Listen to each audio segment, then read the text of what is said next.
Thank you, Mr. Chairman. Thanks to the witnesses for here. I had two questions. One for Mr. Gravatt, Dr. Gravatt. Studies tracking PFAS in marine organisms and ocean waters. PFAS was added to the Stockholm Convention on Persistent Organic Pollutants in 2009, and we're not party to that convention.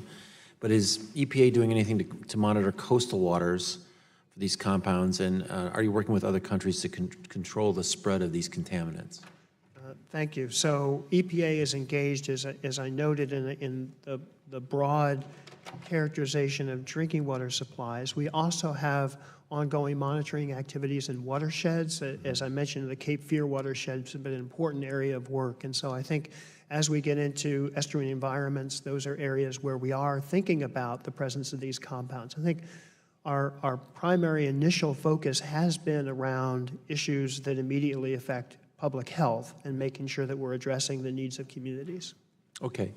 I'd love to be updated on any activity on that. We'd be glad to follow up with you on that. Thank you. And Ms. Sullivan, I had a question about firefighting foams.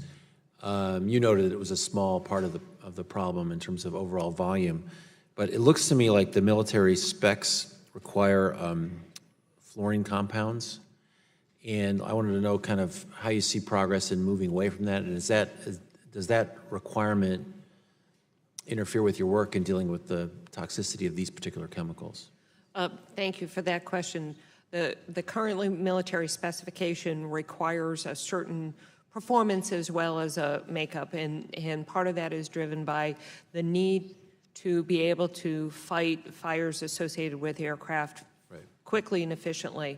It is managed by the Department of the Navy because it is highly important that when we have shipboard fires that we have the ability to fight those fires very rapidly.